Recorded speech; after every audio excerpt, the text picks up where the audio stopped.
अब हम लोग यहाँ लेते हैं ड्राई हीट टेस्ट, है ना।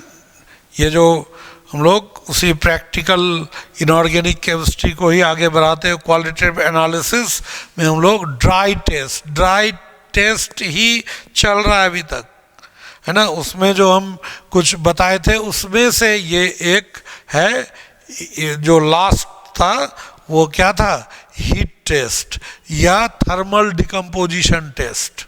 ड्राई हीट टेस्ट मतलब सॉल्ट का सॉल्यूशन नहीं लेंगे, डायरेक्ट सॉलिड सॉल्ट लेंगे और उसको हम लोग हीट करेंगे। तो हीट करने से क्या बनेगा, तो ये यहाँ पर तो सबसे पहले नाइट्रेट सॉल्ट, अगर नाइट्रेट सॉल्ट को हम लोग हीट करेंगे तो क्या होगा, तो मेटल नाइट्रेट कोई भी है, हीट करने से क्या बनता है,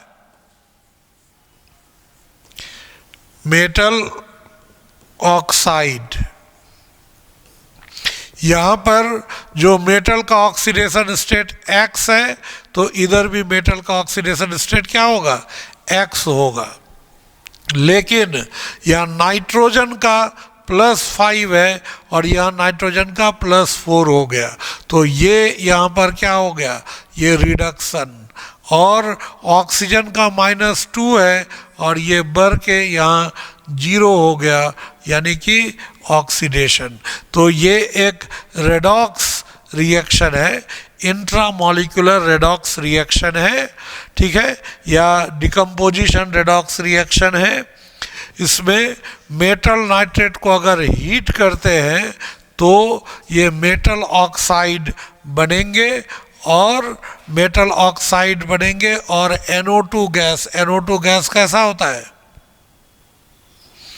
ब्राउन गैस होता है।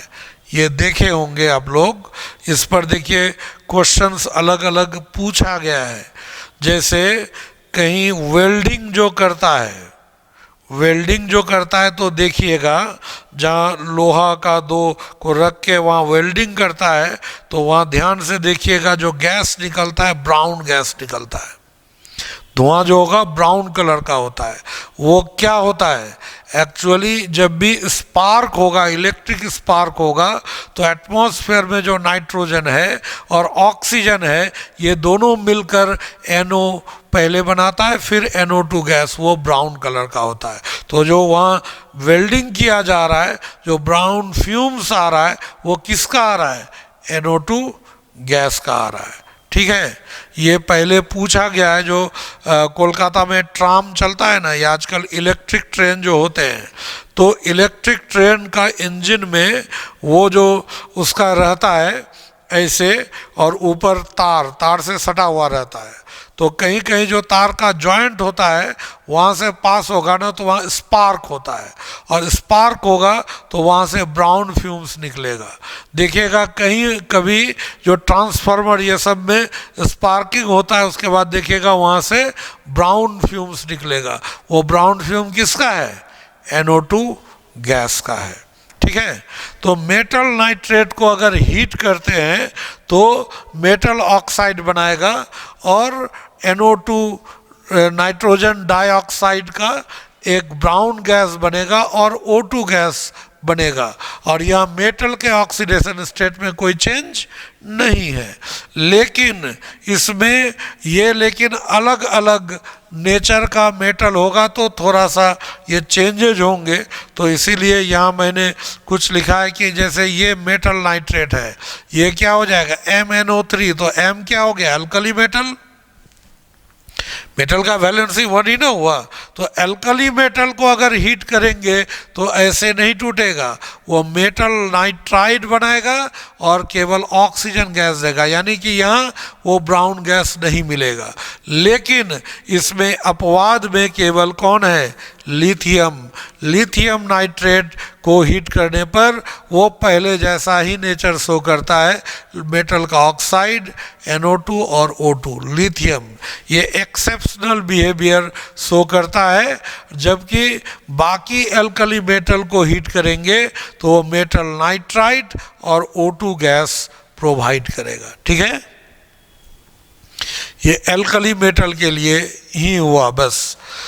अब देखिए बाकी कुछ मेटल जैसे सिल्वर नाइट्रेट, ये इनफैक्ट लीजिएगा तो वो मेटल का कंडीशन होगा जो ECS जानते हैं ना, इलेक्ट्रोकेमिकल सीरीज में हाइड्रोजन के नीचे जो जिसका E0 रिडक्शन पॉजिटिव है, वैसे मेटल अगर लेंगे तो वैसे मेटल का ये केस है, तो उसको जब हीट करेंगे तो पहले तो ये मेटल ऑक्साइड बना दिया, फिर NO2 बना दिया, O2 इसके अकॉर्डिंग हो गया। लेकिन ये जो होता है ये मेटल का रिडक्शन पोटेंशियल चूँकि पॉजिटिव होता है, इसलिए इसको और अगर स्ट्रांगली हीट करें तो हीट करने पर ये भी टूट जाता है Ag और O2। तो इसलिए AgNO3 को हीट करेंगे तो क्या बनेगा, ये Ag मेटालिक सिल्वर बनेगा और NO2 गैस और O2। तो यहाँ पर मेटल ऑक्साइड नहीं बना, यहाँ क्या बना, मेटल। लेकिन यहाँ टर्म लिखा हुआ रहेगा क्वेश्चन में, सिंपली हीटेड और स्ट्रांगली हीटेड। सिंपल हीटिंग तो metal oxide, but when strongly heated it will give metal. ठीक है, और यही चीज और कौन है, हाइड्रोजन के नीचे कौन कौन है, कॉपर है, हाइड्रोजन के नीचे सिल्वर है, हाइड्रोजन के नीचे गोल्ड है ना, मरकरी है ना। तो मरकरी का भी देखिए वही कंडीशन आया। तो हाइड्रोजन के नीचे ECS में जो भी मेटल्स होंगे उसमें इस तरह का कंडीशन आएगा। जो वहाँ स्ट्रांगली हिट करेंगे तो फिर किस में कन्वर्ट हो जाता है, मेटल में। नहीं तो बाकी जगह वो मेटल ऑक्साइड, और केवल एल्कली मेटल में ऐसा, वो भी एल्कली मेटल में लिथियम को छोड़कर बाकी एल्कली मेटल में लिथियम वैसा ही कंडीशन शो कर रहा है। ठीक है, तो ये हीटिंग इफेक्ट हुआ। तो यहाँ पर हमने नोट में ये लिख दिया है, NO2 गैस क्या होता है, गैस इज ब्राउन एंड पारामैग्नेटिक। क्यों, क्योंकि NO2 में नाइट्रोजन के पास इलेक्ट्रॉन कितना होता है, 7, ऑक्सीजन के पास 8 × 2 तो 23 इलेक्ट्रॉन। तो कभी भी ये इलेक्ट्रॉन पेयर अप होगा ही नहीं। इसीलिए इसमें क्या होता है कि इसके पास NO2 जो होता है इसके पास अनपेयर्ड इलेक्ट्रॉन है, इसलिए पारामैग्नेटिक है। और ये लिक्विफाई नहीं होता है रूम टेम्परेचर पे, ये लगभग लिक्विफाई होता है 262 केल्विन, यानी 273 केल्विन होगा तो 0 डिग्री सेल्सियस, यानी 0 डिग्री सेल्सियस से नीचे लिक्विफाई होगा। रूम टेम्परेचर पे ये लिक्विड में कन्वर्ट नहीं होगा, है ना। तो बट ये है ना liquefied room temperature, but it's brown colour fades on cooling. जैसे जैसे कूल करेंगे, ठंडा करेंगे, NO2 क्या होता है, ये डाइमेराइज हो जाता है। और डाइमेराइज हो गया तो जैसे देखिए NO2 के पास एक अनपेयर्ड इलेक्ट्रॉन, इधर NO2 के पास एक अनपेयर्ड इलेक्ट्रॉन, डाइमेराइज होकर बॉन्ड बना लिया तो दोनों अनपेयर्ड इलेक्ट्रॉन आपस में मिलकर जोड़ा हो गया। तो जोड़ा हो गया तो फिर वो कैसा हो जाएगा, अनपेयर्ड इलेक्ट्रॉन बचा नहीं, वो कैसा हो जाएगा, कलरलेस और डायमैग्नेटिक। तो NO2 को अगर ठंडा करेंगे तो क्या हो जाएगा, NO2 को अगर ठंडा किया जाए तो वो कलरलेस हो जाएगा। जो ब्राउन कलर का था धीरे धीरे वो कलरलेस हो जाएगा, जो पारामैग्नेटिक था वो डायमैग्नेटिक में कन्वर्ट हो जाएगा। देखिए यहाँ पर डिस्टिंक्शन के लिए हमने साइड में लिख दिया है कि NO2 ब्राउन गैस है, Br2 भी ब्राउन गैस है, लेकिन दोनों में अंतर क्या है ये क्वेश्चन में रहेगा। कि मान लीजिए कोई एक कंपाउंड है वो एक ब्राउन गैस दे रहा है, brown gas liquefies at room temperature, तो रूम टेम्परेचर पे लिक्विफाई हो गया तो समझ जाइए वो किसके बारे में बात कर रहा है, ब्रोमीन के बारे में। और जो लिक्विफाइड नहीं हो रहा है तो किसके बारे में बात कर रहा है, NO2 के बारे में। ठीक है, अब जैसे ये हम डायरेक्ट रिएक्शन को कंप्लीट ही कर दिए हैं तो इसको complete the following thermal decomposition, यानी लेड नाइट्रेट को हीट करेंगे तो क्या बनेगा, ये लेड नाइट्रेट। तो बताइए हम क्या कंसेप्ट लिए थे कि मेटल को, अगर मेटल, जितने भी मेटल के नाइट्रेट को हीट करेंगे तो पहले मेटल ऑक्साइड बनेगा NO2 और O2। एल्कली मेटल में लिथियम को छोड़कर बाकी सभी मेटल नाइट्राइड देंगे और O2। और हाइड्रोजन के नीचे जो मेटल है वो नॉर्मल हीटिंग में मेटल ऑक्साइड, और अगर स्ट्रॉन्ग हीट करेंगे तो क्या बनाएगा, स्ट्रॉन्ग हीट करेंगे तो वो मेटल बनाएगा। तो यही चीज ध्यान में रखना है। तो क्या ये लेड उसमें से कोई है? लेड एल्कली मेटल में नहीं है, उसके बाद हाइड्रोजन के नीचे नहीं है, तो ये तो नॉर्मल कंडीशन, यानी कि यहाँ जितना ऑक्सीडेशन स्टेट है उतना ही ऑक्सीडेशन स्टेट का ऑक्साइड बनाएगा NO2 और O2। बैलेंस नहीं है रिएक्शन। ये लिथियम नाइट्रेट ये क्या हो गया, एल्कली मेटल है, लेकिन एल्कली मेटल में एबनॉर्मल प्रॉपर्टी शो करने वाला, इसलिए ये बाकी मेटल के ऑक्साइड की तरह बिहेव करेगा। KNO3 ये क्या हो गया, एल्कली मेटल, नॉट लिथियम, इसलिए ये NO2 बनाएगा और O2 बनाएगा। जिंक का क्या होगा, जिंक हाइड्रोजन के नीचे नहीं है, ऊपर ही है और एल्कली मेटल में नहीं है, तो ये तो वही वाला कंडीशन होगा। तो जिंक ऑक्साइड NO2 और O2 है ना। तो जिंक ऑक्साइड यहाँ ऐसे हम लिख दिए हैं इसको, remember that zinc oxide is white when cold and yellow when hot due to एब्सेंटर। ये सॉलिड स्टेट का चीज़ है कि उसमें जिंक ऑक्साइड को जब हीट करते हैं तो उसमें डिफेक्ट आ जाता है ना, कहीं पर वो इलेक्ट्रॉन गायब हो जाता है, कुछ जगह गैप आ जाता है, डिफेक्ट आ जाता है, उसी को हम लोग क्या कहते हैं, उसमें डिफेक्ट आएगा और वहाँ पर एक, जैसे मान लीजिए इलेक्ट्रॉन ही आ जाएगा अनपेयर्ड इलेक्ट्रॉन आने, वो उसको एप सेंटर, फारवेन जेंटर कहते हैं, जिसका मतलब होता है कलर्ड सेंटर, उसी इलेक्ट्रॉन के वजह से कलर आता है। ठीक है, नेक्स्ट ये HNO3 को हीट करेंगे तो ये भी हाइड्रोजन, तो ये ऑक्साइड बनाया NO2 और O2 बनाया। AgNO3 क्या होगा बताए थे, हाइड्रोजन के नीचे, तो AgNO3 में क्या हो जाएगा, यहाँ पर AgNO2O2, यहाँ मेटल बनेगा ना, Ag स्ट्रॉन्ग हीटिंग से मेटल, अगर उस स्ट्रॉन्ग हीटिंग नहीं है तो फिर मेटल का ऑक्साइड ही रहेगा। यहाँ पर देखिए इस जगह आपको ध्यान देना है, ये फेरस नाइट्रेट है, ये फेरिक नाइट्रेट है, तो यहाँ फेरस ऑक्साइड बताए थे ना कि मेटल का ऑक्सीडेशन स्टेट चेंज नहीं होता है, तो यहाँ +2 है तो यहाँ भी +2 होगा, यहाँ +3 है तो यहाँ +3 होगा, कोई चेंज नहीं। तो फेरस नाइट्रेट से फेरस ऑक्साइड, फेरिक नाइट्रेट से फेरिक ऑक्साइड, कोबाल्टस नाइट्रेट से कोबाल्टस ऑक्साइड बन गया। ठीक है, ये हो गया। तो नाइट्रेट को हीट करने पर क्या बनेगा, ये तो क्लियर हो गया। क्या, अगर मतलब याद देखिए कुछ ही को रखना है ना, अगर एल्कली मेटल है लिथियम को छोड़कर तो मेटल नाइट्राइड बनेगा और O2 gas.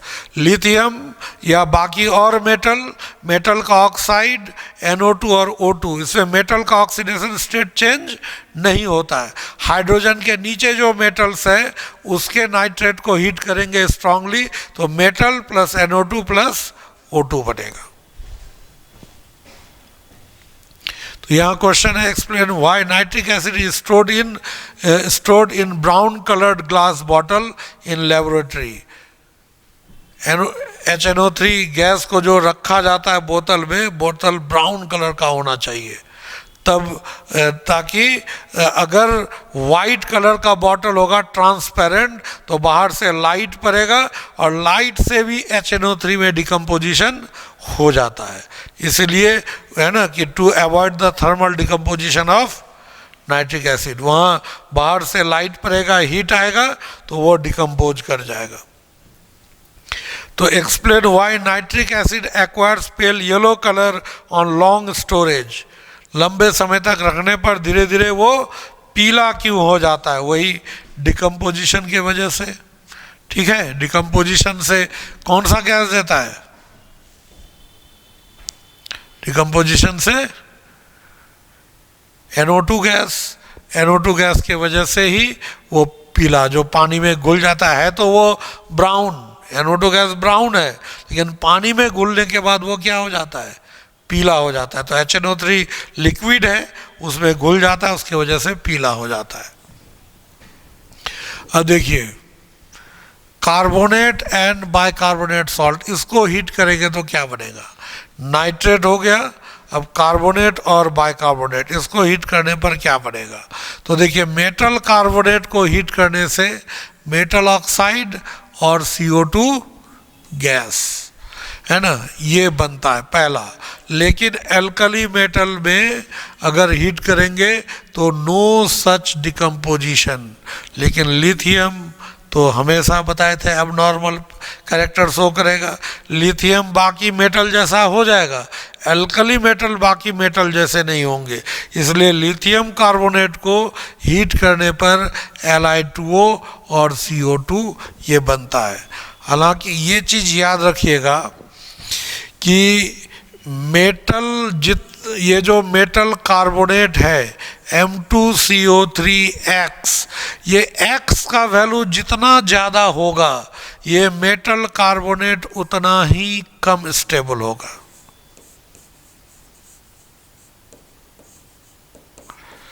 Stability of carbonate, thermal stability जो होता है वो X के वैल्यू का इन्वर्स, X ज़्यादा स्टेबिलिटी कम, ठीक है।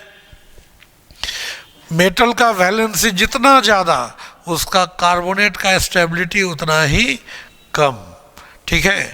होता क्या है, मेटल अगर कैटायन का वैलेंसी और ये कार्बोनेट आयन है,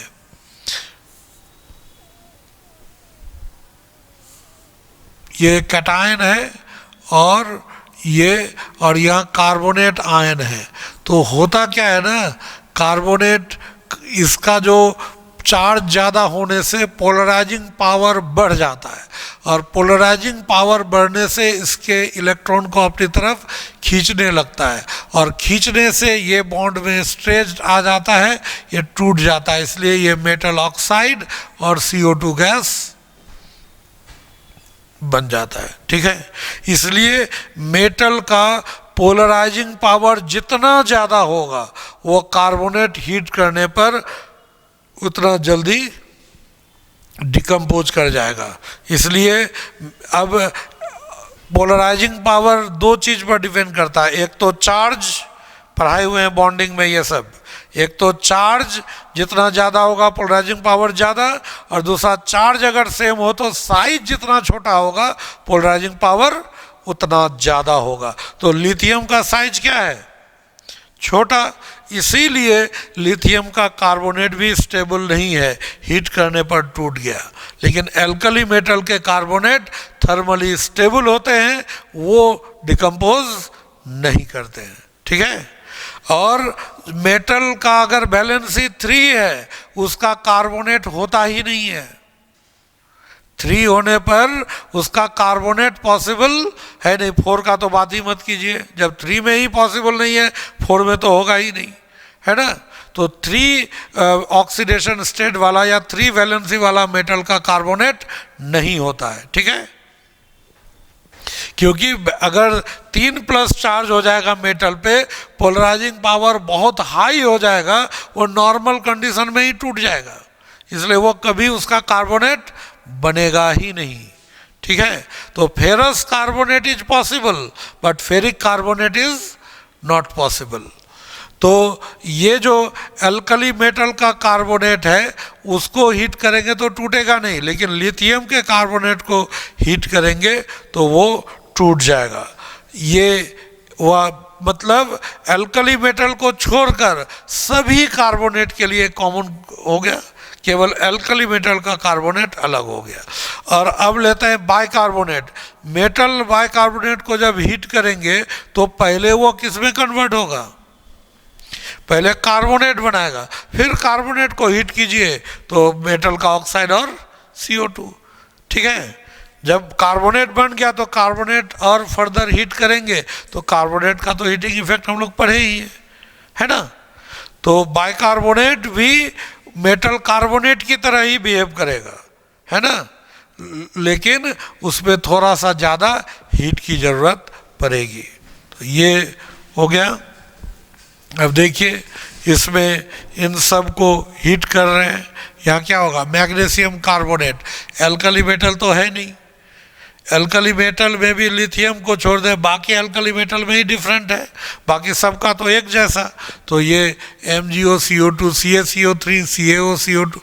अब देखिए बाइकार्बोनेट, बाइकार्बोनेट इसको हीट करेंगे तो कार्बोनेट तो बन जाएगा, यहाँ बन जाएगा, लेकिन अब ये फर्दर आगे टूटेगा नहीं, है ना। अगर कैल्शियम बाइकार्बोनेट लिए तो ये कार्बोनेट बना, लेकिन ये कार्बोनेट फिर टूट गया, ठीक है। तो इसलिए बाइकार्बोनेट को हीट करने पर फाइनली यही बना। लेकिन ये सोडियम बाइकार्बोनेट को जो हीट किए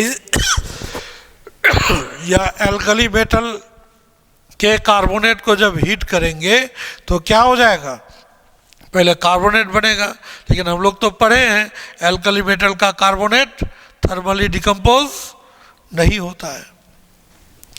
H2CO3 H2OCO2 Ag2CO3 Ag2OCO2 और पता है ना क्या बताए थे, Ag2O, फिर आगे हाइड्रोजन के नीचे वाला मेटल का ऑक्साइड, ये स्ट्रांगली हीट करेंगे तो टूट जाएगा।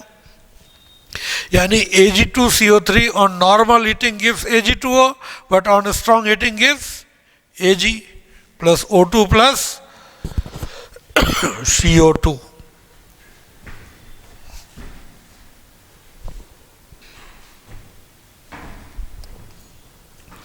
तो यहाँ पर क्या HgCO3, ये भी हाइड्रोजन के नीचे ही ना है, तो वैसा ही कंडीशन होगा। ये PbCO3 ये PbCO3 को जब हम लोग हीट करते हैं Pb और CO2 गैस निकल जाएगा, ये येलो कलर का बचेगा, इसको मैसिकॉट कहते हैं। और CuCO3 कॉपर कार्बोनेट को हीट करेंगे CuO और CO2। अब इसको अगर स्ट्रांगली हीट करेंगे तब फिर काफ़ी स्ट्रांगली हीट करेंगे तब ये Cu में कन्वर्ट करेगा, ऐसे ये ब्लैक कलर का बनाएगा, ठीक है। और ये हुआ क्यूप्रिक कार्बोनेट, ये क्यूप्रस कार्बोनेट से क्यूप्रस ऑक्साइड बनेगा जो रेड कलर का होता है CO2। जिंक कार्बोनेट को हीट करेंगे जिंक ऑक्साइड और CO2। जिंक ऑक्साइड कैसा होता है, वाइट होता है ठंडा होने पर, और गर्म होगा तो पीला हो जाएगा ड्यू टू एब्सेंटर, बताए थे।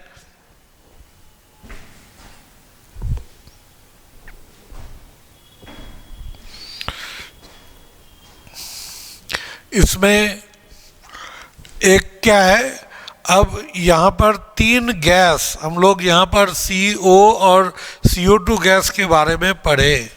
देखिए यहाँ पर हम लोगों ने क्या क्या पढ़ा, CO2 गैस, यहाँ CO2 है, और इधर हम लोग कुछ जगह इसके पहले हम लोग CO गैस भी पढ़े हैं, है ना।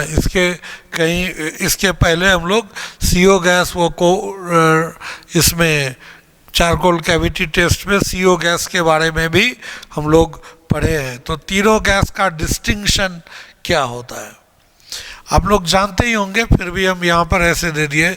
CO2 गैस कलर, कोई कलर नहीं, कोई स्वाद नहीं, कोई गंध भी नहीं, लेकिन ये क्या करता है, लाइम वाटर को मिल्की कर देता है ना। लाइम वाटर को मिल्की, लाइम वाटर होता है CaOH2, और इसमें CO2 अगर पास करेंगे तो ये बनाता है यहाँ पर क्या, CaCO3 प्लस H2O। तो CaCO3 के वजह से ये हो जाता है मिल्की, इनसॉल्युबल है इसलिए ये मिल्की। लेकिन इसमें फिर अगर हम लोग CO2 गैस पास करें और H2O तो है ही, तो ये फिर CaHCO3 इसमें कन्वर्ट हो जाएगा और ये सॉल्युबल होता है। ये तो प्रिसिपिटेट है, ये सॉल्युबल, ये फिर पानी में घुल जाएगा। इसके वजह से फिर मिल्कीनेस ये गायब हो जाएगा विथ एक्सेस ऑफ CO2। देखिए थोड़ा CO2 पास किए तो CaCO3 कार्बोनेट बना, इसके वजह से मिल्की हुआ। फिर उसमें और ज़्यादा CO2 पास करेंगे तो बाइकार्बोनेट बना दिया, और बाइकार्बोनेट ये वाटर सॉल्युबल होता है, ये पानी में घुल जाएगा, और इसके सॉल्युबल होने के वजह से ये क्या हो जाएगा, ये वाटर सॉल्युबल है, पानी में घुल जाएगा, और घुलने के वजह से ही ये क्या होगा, उसका मिल्कीनेस गायब हो जाएगा।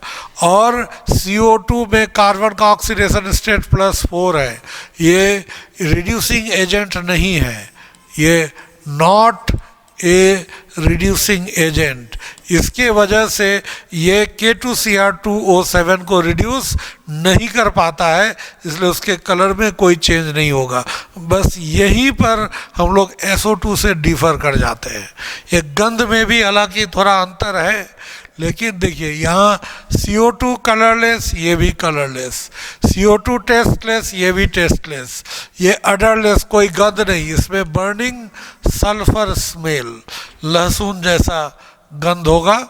उसके बाद ये भी turn slime water milky, turn slime water milky, but milkiness disappears with access CO2, but milkiness disappear with access CO2।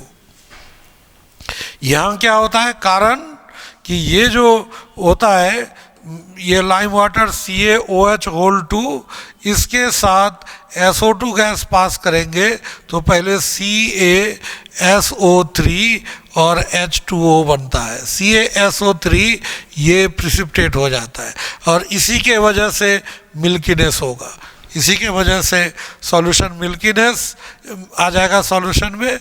लेकिन यहाँ फिर CO2 पास करेंगे तो CaHSO3 बाइसल्फाइड बना देगा, और ये सॉल्युबल होता है, ये वाटर सॉल्युबल है, और वाटर सॉल्युबल होने की वजह से फिर ये घुल गया, यानी कि यहाँ पर उसमें मिल्कीनेस गायब हो जाएगा।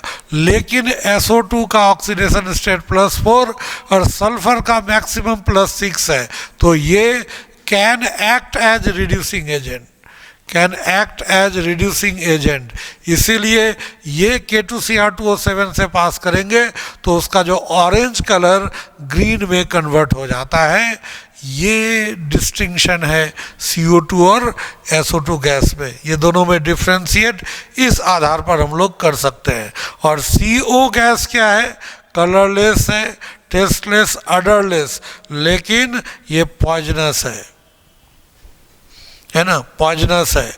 इसको कॉजेज एस्फिक्सिया, मतलब ये जो होता है आपको इरिटेशन होगा, आँख में आँख लाल हो जाएगा, जो नहीं लकड़ी उकड़ी कहीं कोयला जलता है और वहाँ धुआं आ रहा है, तो धुआं में आप खड़ा रहिएगा तो कैसा लगेगा, एकदम आँख में पानी आने लगेगा, आपको आँख में इरिटेशन होगा, आँख बंद करना चाहेंगे, होता है ना, आँख लाल हो जाता है। तो वो सब कंडीशन CO के केस में आता है, ठीक है।